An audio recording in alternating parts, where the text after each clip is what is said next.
Praise the Lord जय मसीह की। आइए आज हम लोग जानते हैं इज़राइल रानी के बारे में। इज़राइल रानी कौन थी और बाल देवता की पूजा कैसे शुरुआत हुई, तो आइए हम लोग बाइबल के वचन के द्वारा जानते हैं। आइए हम लोग पढ़ते बाइबल का वचन 1 राजा 16 का 31 से लेके 33 तक।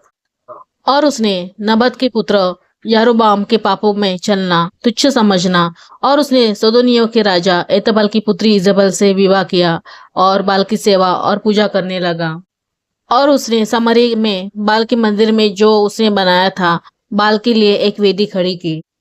और अहाब ने आशेर का खंबा भी बनाया। और अहाब ने उन सब इजराइल राजाओं से जो उससे पहले हुए थे अधिक काम करके इजराइल के परमेश्वर यहोवा को क्रोधित किया।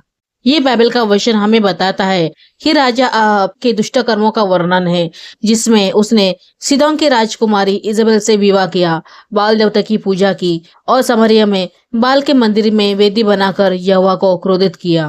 फिर आगे देखते हैं बाइबल का वचन 2 राजा का 9 का 30 से लेके 37 तक। जब यहोवा इजराइल को आया तब इजबेल ये सुन अपनी आंखों में सुरमा लगा, अपना सिर सवार कर खिड़की में से झांकने लगी। जब यहोवा फाटक में होकर आ रहा था तब उसने कहा, हे अपने स्वामी के घात करने वाले जिम्मी, क्या कुशल है। तब उसने खिड़की की ओर मुंह उठाकर पूछा, मेरी ओर कौन है, कौन। इस पर 2-3 खोज ने उसकी ओर झांका। तब उसने कहा, उसे नीचे गिरा दो। सो उन्होंने उसको नीचे गिरा दिया और उसके लहू के कुछ छींटे बिंद पर और कुछ घोड़े पर पड़े और उन्होंने उसके पाँव से दतड़ा दिया। तब वो भीतर जाकर खाने पीने लगा और कहा, जाओ उस श्रापित स्त्री को देख लो और उसे मिट्टी दो, वो तो राजा की बेटी है। जब वे उसे मिट्टी देने गए तब उसकी खोपड़ी, पाँव और हथेली को छोड़कर उसका और कुछ ना पाया। सो उन्होंने लौटकर उससे कह दिया। तब उसने कहा, ये यहोवा का वचन है जो उसने अपने दास तिसी एलिया से कहलवाया था कि इजराइल के मांस इजराइल में भूमि में कुत्ते से खाया जाएगा और इजराइल की लौट इजराइल की भूमि पर खाद की नाई पड़ी रहेगी, यहाँ तक कि कोई ना कहेगा ये इजराइल है। आइए हम लोग देखते हैं इजराइल ने इजराइल में बाल और अशेरा की पूजा को प्रस्तावित किया, जिससे लोग यहोवा को भूल गए। जैसे कि बाइबल का वचन 1 राजा 16 का 31 से लेके 33 में लिखा है।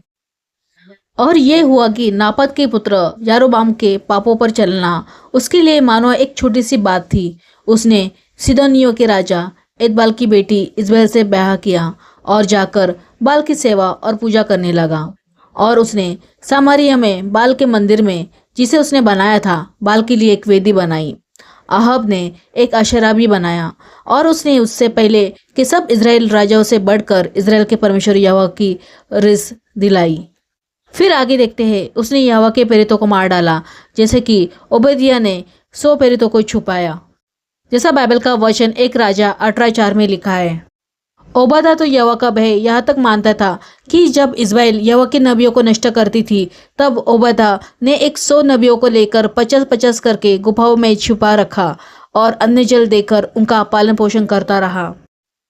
ये वचन दिखाता है कि ओबदा यहोवा का भय मानता था और इस भयंकर अकाल व सताव के समय उसने परमेश्वर के नबियों की रक्षा की। फिर आगे देखते हैं कि उसने नाबोत का गलत आरोप लगाकर मारवाया, जैसा बाइबल का वचन 1 राजा 21 1 से लेकर 16 में लिखा है।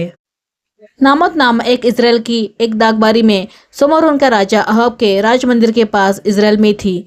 इन बातों के बाद अहाब ने नाबोत से कहा, तेरी डाकबारी मेरे घर के पास है, तू उसे मुझे दे कि मैं उसमें साग पात की बारी लगाऊं और मैं उसके बदले तुझे उससे अच्छी एक वाटिका दूंगा, नहीं तो तेरी इच्छा हो तो मैं तुझे उसका मूल्य दे दूंगा। नाबोत ने अहाब से कहा, यहोवा ना करे कि मैं अपने पुरखों की निज भाग तुझे दूं।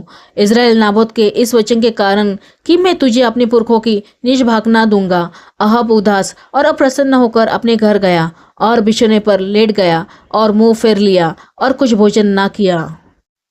तब उसकी पत्नी इजबेल ने उसके पास आकर पूछा, तेरा मन क्यों ऐसा उदास है कि तू कुछ भोजन नहीं करता। उसने कहा, कारण यह है कि मैं इजराइल नाबोत से कहा कि रुपए लेकर मुझे अपनी डाकबारी दे, नहीं तो यदि तू चाहे तो उसकी संति दूसरी डाकबारी दूंगा। और उसने कहा, मैं अपनी डाकबारी तुझे ना दूंगा। उसकी पत्नी इज़बेल ने उससे कहा, क्या तू इज़राइल पर राज्य करता है कि नहीं? उठ कर भोजन कर और तेरा मन आनंदित हो। इज़राइल नाबोत की दागधारी मैं तुझे दिला दूंगी।